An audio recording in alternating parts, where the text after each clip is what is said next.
All right, ladies and gentlemen, welcome back to the Cool Country Podcast, where we discuss everything WVU sports. I'm your host, Ian McIntyre. Joining me, as always, Tyler Cobb, Matt Howe, and we got Lombs back on for this Kansas reaction. Gentlemen, how are we feeling? I'm happy to be here. How are you guys? I ain't feeling too great, and I definitely know Lombs and Tyler ain't feeling good about this one. I'm viscerally sick. I said it was going to be a long year after the Ohio game, especially after seeing how many points Youngstown put up on Robert Morris. I guess I was a little high off the pit win, a little back down to earth now. Shouldn't get too low on the lows and shouldn't get too high on the highs. That's what it is. What it is. I mean, we were all too high after that pit game. I mean, it was so exciting to be there, especially for me and you, that it was hard to see the light of reality. And we have slammed down back on the ground after this Kansas game. So I know you had some stats you wanted to read. Well, I hadn't looked at this until we were prepping for the video. This is the drive chart for both West Virginia and Kansas. I'm not going to read Kansas's, but I will read West Virginia's. So this is West Virginia's offensive drives. 3 and out, punt, 5 and out, punt, 3 and out, punt, 3 and out, punt, 3 and out, punt, 6 and out, punt, 9. They finally had a decent drive in the second quarter, went 9 plays, 49 yards, and kicked a field goal. Back to the business as usual. I had another decent drive, 9 plays, but only 38 yards, and that was the one where we went for it on fourth down and did not get it. After the half, 3 and out, punt, 4 plays, and that was an interception. 11 plays and finally scored. That was the drive in fourth down that Jamori scored. And then the last 2 were 5 and out, punt, 5 plays, and a Tyler Jacklich fumble. Lots and lots of 3 and outs. 1, 2, 3, 4, 5. Enough. I think there was 6, and then there was 2 others that were either 4 or 5 plays and either a turnover or a punt. Yeah, too many punts. We made Oliver Straw look like the MVP of college football out there. So well, even Ollie didn't look good punting the ball per se. he put up stats. 8 punts for 350 yards. He had a long of 50. So, I mean, he had a couple good ones in there. He averaged 43.8. Not terrible. Not great. I would just say average. He did what he had to do. I mean, whenever you're a punter and you have to go out there and punt as much as you did, you're putting your helmet on in disgust. So there's just not much to look forward to whenever you're him and you have a long day in front of you. And Matt Howe, I will ask you just to start diving into stuff. What was the number one thing in your eyes that went wrong for the Mountaineers on Saturday? So this was something that Tyler and I were talking about watching the end of the game, and Tyler runs our Twitter. He does a great job. So for anyone watching, go drop a follow on the Twitter account. But absolutely, he said this looked just like the Ohio game, where the problem was with field position. And to the point about Oliver Straw and the punting, we're really only in the game, it seems, when we're playing defense, and that is you don't score on defense typically. I don't think we have this year at all scored defensively, and if you have to punt essentially every drive, you really need to get the ball away from your end zone as far as possible. And they just managed to start around the 50-yard line on a lot of their drives, and they just scored because they only had to go half the field. Whenever they were in back towards their goal line, we'd get a defensive stop. I still think our defense is pretty solid. I think Kansas has a pretty high-powered offense. Obviously, the score is what it is, but you're not going to see that many points from Kansas against our defense if they started farther down the field. We were talking when we were prepping about yardage. They had, what was the number, 61 more yards than us offensively. Passing yards were essentially identical. It was mostly in their rushing game, but still only 60 yards difference. That does not get you 31-point lead. I think really the biggest point was the defense was good, but if you're already starting halfway down, you're going to be in a lot of trouble in being able to stop scoring. Well, you have to think about that on the flip side, too. An offense that already has not been able to do much thus far, and they're starting 80 yards away from the end zone rather than 60, 50 like Kansas was. I mean, I'll read the exact tweet. I said in the postgame show against Ohio that field position played a huge role in the outcome. We started on our own 20 or further back every drive, while Ohio was starting around midfield every drive. This game feels oddly similar. Offense can't even do enough to flip the field. That was about mid-game, which kind of fits in for that play-by-play thing. Like the first quarter was 3-and-out punt, 3-and-out punt, 3-and-out punt. It felt like we could get absolutely nothing going. And so your offense is starting on the 80-yard, or I say 80-yard line, on the your own 20 and having to go 80, whereas Kansas is starting basically at the 50 every drive. And so that causes a huge discrepancy. Like you said, the overall yardage was not that much difference for how many points that they put on us compared to how many we were able to point. Like you said, 60 more offensive yards total does not equal to 31 points. Exactly. And 24 if you're being generous because of the one kick return. But even then, 24 points should not, amount from 60 yards. And again, with field position, the only score of the first half for us was a field goal after 49 yards. We started at midfield. We had a good, solid defensive stop when they were back on their side of the field. They kicked it to midfield. We got within field goal range and put points on the board. The only time we made it across when we were starting in the back was our touchdown play. It was 95-yard drive. And that is just not something we did most of the game. And by that point, they were already up by 31 at the time. They had their second string players in. Again. Yeah, they had second, third, grab someone out of the stands. It looks like they're having a good time, put them on defense. It was just, garbage time, right? Yeah, I also want to highlight special teams because if you take Oliver Straw out of the equation, our return defense was awful, to put it lightly. And it's not just that return touchdown that we allowed to open the second half. There were constantly some punt returns that had way more yardage than there needed to be, and some kick returns.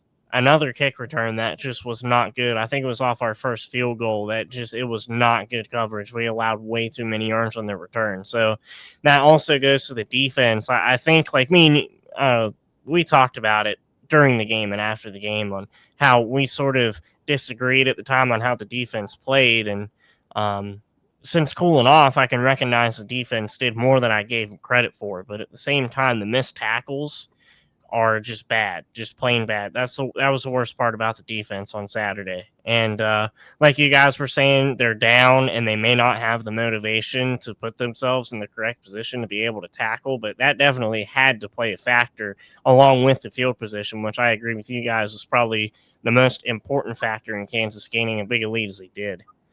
It's hard to play defensive drive after defensive drive when your offense is going 3-and-out every time. And we said this after I don't know if it was after the Robert Morris game or after the Ohio game, but Ian mentioned that Rich Rod's offense, when it's clicking, is a blessing, but when it's not clicking, it is a curse. Like those 3-and-out drives are taking off a minute of clock or of real game time, maybe 2 minutes if you're generous. And so the defense is off the field and then immediately back on the field. And they're doing that all game long. Sooner or later, they're going to tire out. Or if they see that the offense is absolutely doing nothing, which is what the offense did all game, basically, you just don't have the motivation in the third or fourth quarter when you're down 30 points and the offense can't score one touchdown. Yeah, I agree with you. Lombs, I know we're going to move it on to offense here in a second, but do you have anything to add about this this defensive unit and special teams, anything like that? I know you guys were talking about expecting a little bit more in terms of yardage from Ollie Straw, but I guess it's important to note about their returners. They returned a 94-yard kickoff return. So honestly, Ollie did just what he had to do, looking Right. at the stats. Well, that's why I said I didn't think he did bad. I just thought he did okay. Yeah, like at a certain point, like you can't expect them to kick a 70-yard punt. You're just going to outkick your coverage, and we're going to have 4, return touchdowns. So, and then going into the missed tackles, you're 100% right. We can't tackle. It's all fundamentals, and I feel like we're running in circles here. We're going to be having the same problems every week if these guys can't make these easy tackles. We can go to the offensive side of the ball because I just found something interesting again. But before we do go, I think that the defense will play better moving forward. They seem to play better at home. I do want to say that Michael Coates, I thought, still is just a standout guy. Like I think they only targeted him once, and it was another pass breakup. So he's still only allowed 1 catch on the year, and it was for 2 yards. So I think the defense will bounce back and find their groove again. On the offensive side of the ball, this one's kind of fun for you. Your leading rusher was your quarterback, and your leading receiver was a running back. Yeah, I mean, it's That sums up the offensive side of the ball. Yeah, the offense was not great. And now, correct me if I'm wrong. Didn't you say? Yeah. So Henderson, with his long rushing play, would have been the rushing leader for the team if that was the only rushing play he had. Ran for 32. It was if you took it away. He would have been. He still would have been second if that was the only rush he had. But if you take away that play, he still would have been first. And that was the longest play of the game. Yeah. Again, to go back to defense for just a second, they're the least of my worries, right? I had a lot to say about him during the game, but heat in the moment, and also like the past 3 games, they still played more than solid enough to win us all 3 games. So the defense is the least of my worries. I'm still not worried in the slightest about Zach Alley. But offense, my goodness. So you have Clay Ash in there again, who still couldn't manage more than 2 yards a carry. Who is going to be your running back 1 next week as well for injury reasons. But yeah, we're not going to have Ty Edwards for Utah, which is going to be awful. Because if you can't open up the passing game against Utah and expose them like Texas Tech did, oh man, it's not going to be a pretty game to go to. I know we got the throwback weekend, but it ain't going to be pretty. But man, yeah, Clay Ash is just not a starting power 4 back. You can tell that by him playing in his 2 starting role games so far. Before Ty Edwards eventually came in the Pitt game and dominated, but like you saw Clay Ash first, and Clay Ash is just not a starter. He can be a solid backup when you need him, but without Ty Edwards, it's going to be hard to get this run game going. And I know we don't want to go to quarterbacks yet, but Nico is not going to help matters either. No, I don't even know what to say. I was really down on Clay Ash after the Ohio game. And then I thought he showed some improvements against the Pitt game. But then again versus Kansas, he was your second leading toucher when it comes to rushing plays, tied with Henderson. And he only went 7 carries for 12 yards. So under 2 yards per carry. That is a problem if your running back 1 is averaging under 2 yards a carry. Now, I will say that Dior Hubbard and Tyler Jacklich, despite them having limited touches, and it was in garbage time for the most part, so they were going against Kansas 2s. Tyler Jacklich had 6 carries for 27 yards, so that's 4.5 yards a carry, and then Dior Hubbard had 3 carries for 16 yards, which is 5.3. So even though it was in garbage time and against the Kansas 2s, they at least showed some promise. But again, that goes back to your running back that is listed as 4th or 5th on the depth chart is averaging the most yards per carry out of all of your running backs. Now, again, Ty Edwards is injured. Jaheim White is out for the season, but that's still a problem. Yeah, I don't think that Jacklich should have had to see the field in that game. I mean, obviously, he gave us what we needed him to in garbage time, but he shouldn't have seen the field. Well, he had the fumble there at the end too. Yeah, completely unaware of where the defender was. The ball gets punched out. Zero vision on that run. He was just looking right forward. just going and no awareness. But like you said, if your fourth string running back is your best running back on the field. Yeah, exactly. And I know another stat that you have that we have in our notes here is about this O line. And obviously, the running backs can't do much if their O line isn't at least creating a little gap for them to run through and following the play design and not getting outmanned one on one like they were in this Kansas game. And it's been an issue all year, but it was really, really exposed on Saturday. Well, And in this game, I'll be honest, I didn't think it was as bad getting outmanned like one-on-one. It was bad when it came to communication and just completely missing assignments, like just completely missing assignments. You can go ahead and read out the stats. I'm going to try to find the video of the one defensive lineman just kind of. I could see the video in my mind. It's like plumbing ingrained. So go ahead and read the stats off about Chemo and Walter Youngbear while I try to find this. yeah, I have the stats about Chemo here and Walter Youngbear. So Chemo Macanole, out of 302 offensive linemen in college football, he ranked 300th out of 302 in run blocking and 287th out of 302 in pass blocking. This is according to Josh Wolf. Also, Walter Youngbear, 222 out of 302 in the pass game. In the pass blocking game. What is going on with these guys? And I know we've said with the offensive line in general that the right side has struggled more than the left side, but also Walter Youngbear, he had way too many penalties this game. I think he had 2 or 3 false starts, and he might have had a holding call. I can't remember, but I know I saw him get called for penalties multiple times, and again, you can't be doing that. You're a traitor. You play for Rich Rod, you do that, you're a traitor. Not a good showing for this O-line. And these rankings, oh my gosh. I don't see those rankings improving based on the competition that we play for the rest of the year, too. Like, it's only going to get worse. Our schedule is brutal. When you look at the rest of the Big 12 and how things have stacked up, our schedule is brutal. We don't play Arizona.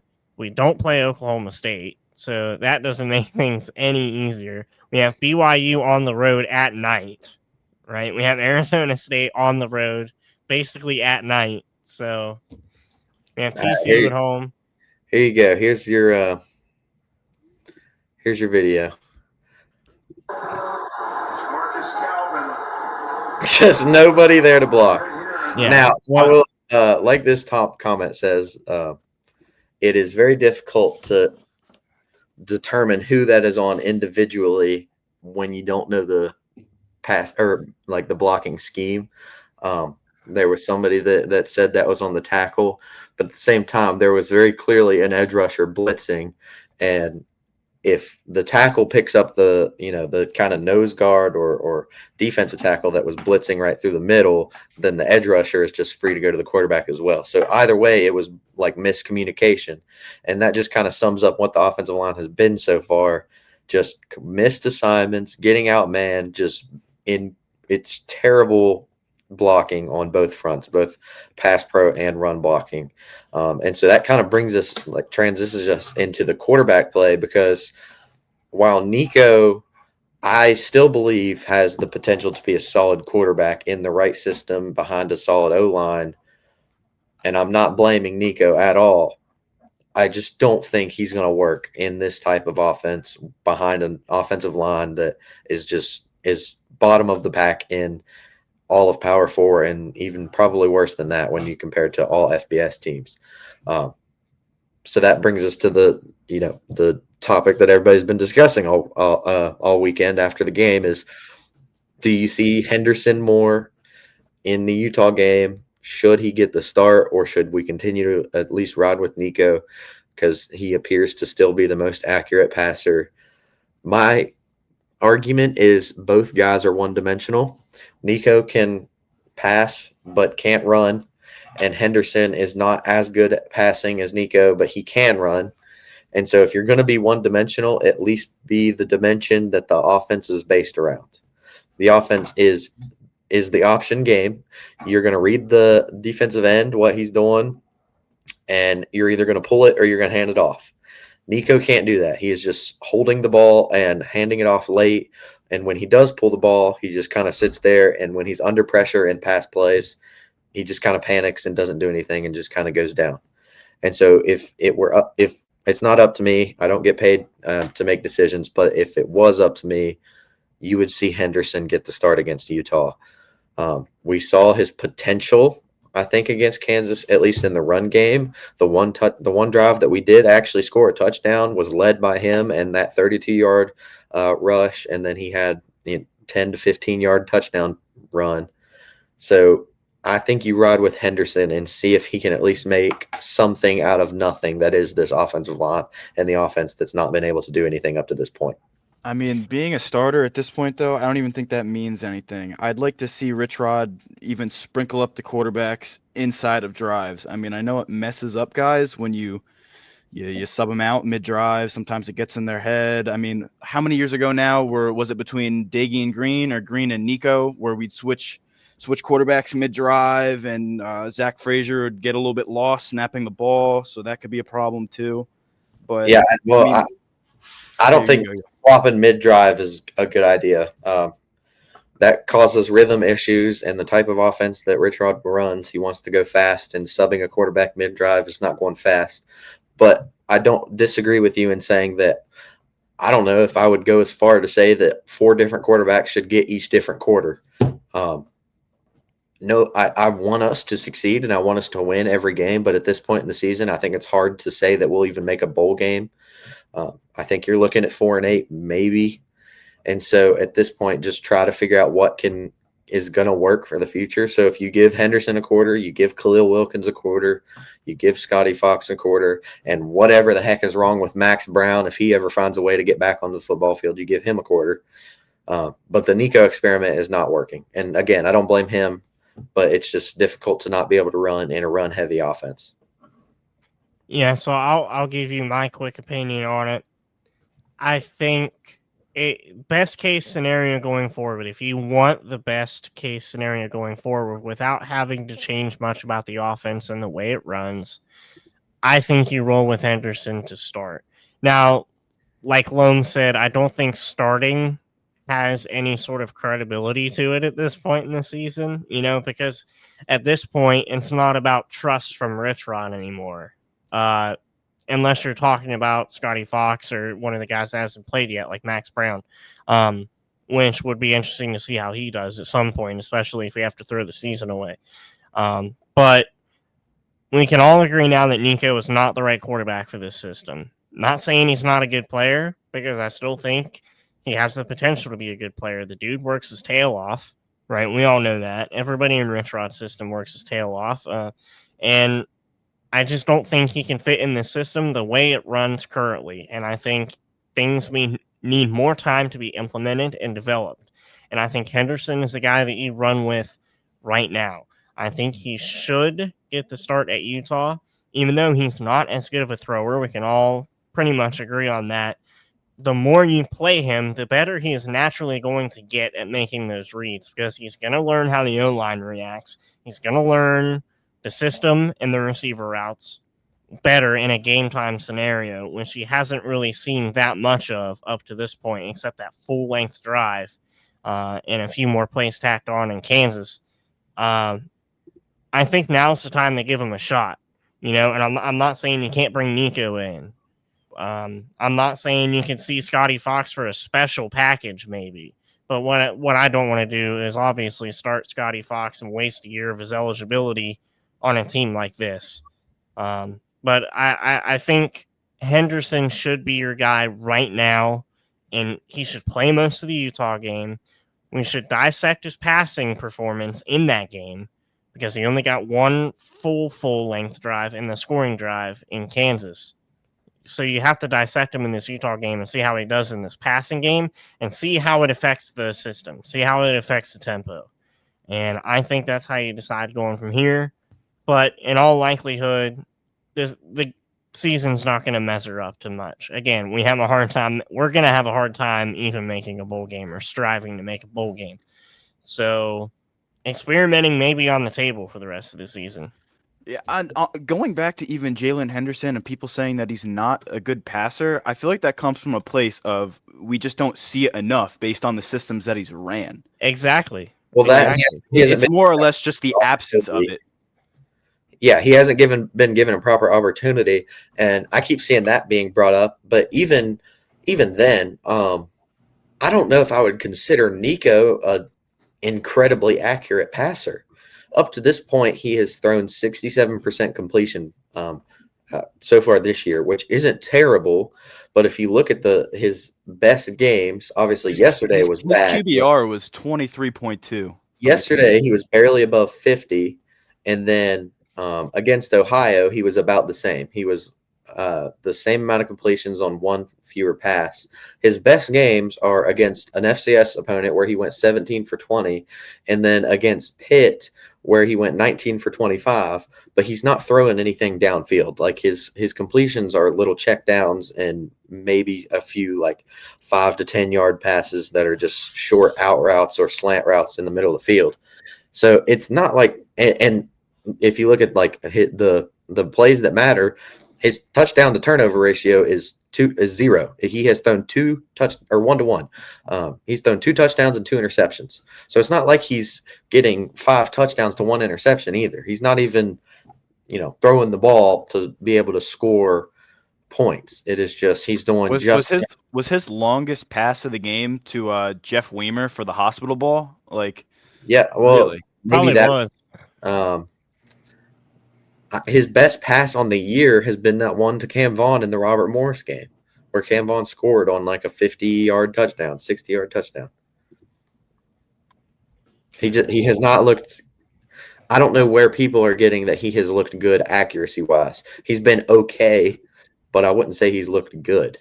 Yeah. Well, And some of the argument that I've seen is that he's obviously the better passer because otherwise Henderson would be in, and I just don't think that I don't think that logic plays out here. yeah, I mean, I was going to say that a lot of Henderson's perceived inaccuracy issues have also just come from miscommunication and not getting a proper chance in the system. We haven't seen him enough. Yeah, So, like you can't expect a guy to get into a rhythm when you're giving him 2 drives a game and he's only throwing the ball 2 to 3 times in a game. Like, how do you expect a guy to show that he can be accurate with the ball when you're not even giving him a shot to get into a rhythm? How do you expect a guy to play good when like your inability to make the proper decisions regarding who should be playing quarterback during the game? Like, it's clear that Rich Rod just doesn't trust him, and obviously that would get in someone's head. I don't know, man. It's just the quarterback room is really rough right now. Because I don't think we should have known from the jump, like any coach that says he's got 5 quarterbacks that he could win with, that should have been a red flag immediately. Like no other program in the country is saying, hey, I've got 5 quarterbacks in my room that I'm comfortable winning with. No coach is going to say that. Now they might name 2, maybe a third dark horse guy, similar to what Colorado has done with Caden Salter, and I can't remember the other two guys that were in the quarterback battle to start the year. But 5 guys, one of which has yet to see the field still in Max Brown because of an apparent injury that we have no details on other than, okay, he's just not playing. yeah. That's another like questionable coaching thing where not only has it been, man, I have the best quarterback room ever and I have the best running back room I've ever had, which you said multiple times, but also like where are these guys that you said you recruited, that you say you trust and you say are good that aren't getting the shot on the field, right? And that also goes to the O-line, like you said on Twitter. Our O-line's playing so bad, yet the subs that we have aren't even seeing the field. Like, what does that say about our reserves? Like, Rich Rod says we're a deep team. We can't be a deep team if he's showing these coaching decisions. So I don't get it. No, the right side of the line with Chemo and Tykees Crawford is really blowing my mind because you bring in Josh Isosa and Malik Agbo, both from SEC schools. Now, Isosa is still relatively young, but Agbo's a junior, I believe, and even Isosa is a redshirt sophomore, and so are they that bad that they can't start over somebody that is 300 out of 302 guards in run blocking? Is he number 301? Is he number 301?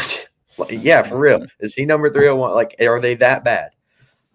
I think you need to start seeing some changes on the O-line because clearly what you're doing is not working. So even if Malik Agbo and Josh Isosa and the other guys in that room are not showing you something in practice, okay, well, the guys that are starting aren't showing you anything in the game, so at least might as well give them a chance. Yeah.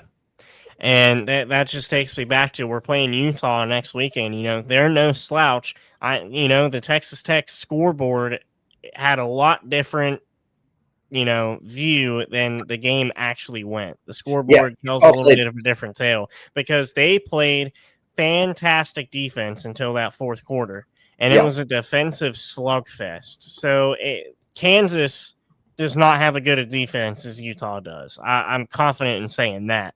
And whenever you have a guy like Nico trying to face that Utah secondary, it may be very ugly. And if you think this Kansas game was ugly, it could be similar or even worse if we don't try something new. We got to try something new.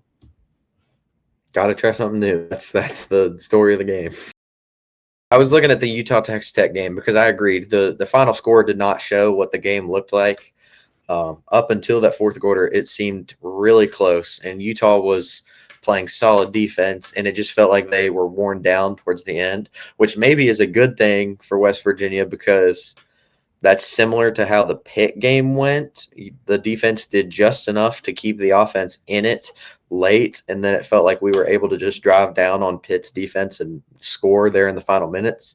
And so while I'm not going to spoil my pick. It's probably pretty obvious. I don't know if West Virginia has enough offensively to keep up or to do anything against that Utah defense. Maybe there's just enough to keep it close at least. And then late, their guys are tired down. But yeah, this Utah team, despite a 24-point loss to Texas Tech, is no slouch. That defense is legit. Yeah, I will say, though, their offense is questionable. So that could have our defense actually ready to come out and play yet another good game and see if Devin Dampier can struggle as much as he did in Texas Tech again in Morgantown.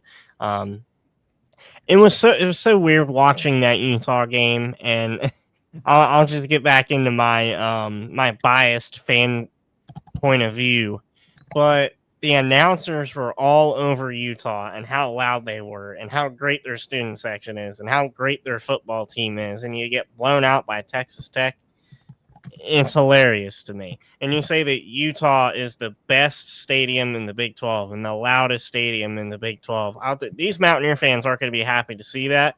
And whenever they come to town, the players are going to be pissed off. The fans are going to be pissed off. But Utah is also going to be pissed off. So I could see the stadium getting pretty loud, provided people actually show up, which if you have tickets, you better show up to this game. I don't care how bad the Mountaineers are doing, but when as many struggles as they got going on, you gotta show up and support them. That's the number one best thing that you can do. It should be a decent crowd, especially because of the throwback being Hall of Fame weekend and such. I think it'll still be a decent crowd. So I think so too. Even if our hopes are not high going into it. I think so too. I stand by. We don't make national headlines as a fan base, but by God, we are one of the most supportive fan bases in sports in general. As bad as we could ever be, we are still going to support the Gold and Blue. 6-6 Mountaineer fans went to Texas last year to watch the boys play in the Frisco Bowl, so that tells you something. Yeah, in a soccer stadium. Yeah. So we show up. Matt, you guys have anything to add? I don't want to get too far into the Utah game. For everyone watching, stay tuned. We're going to do our preview show later on this week for all the games coming up this weekend, including, of course, our game against Utah. That's really all I have to say. All right, Lombs, you got anything? Hydrogen bomb versus coughing baby. That's it. Okay. I like it. Let's end on that. Okay. What a great analogy to end on. All right, ladies and gentlemen. If you enjoyed the video, give this a thumbs up, like the video, comment, tell us what you think about this Kansas game and how the Gold and Blue are doing in football. Let us know all your opinions. Make sure to subscribe to our YouTube channel as well. Follow the Instagram, follow the X. Tyler's doing an awesome job at the X. And don't forget about our Spotify. We're almost to 500 on X. It's not a huge milestone, but it is still a milestone. So please go follow, get us to 500. We would greatly appreciate it. And we're also close to the 1 year anniversary, boys. It's almost been a year. It has almost been a year. So, all right, that is going to do it for us. From Matt, from Tyler, and from Lombs, we will see you on the next episode. Goodbye, America.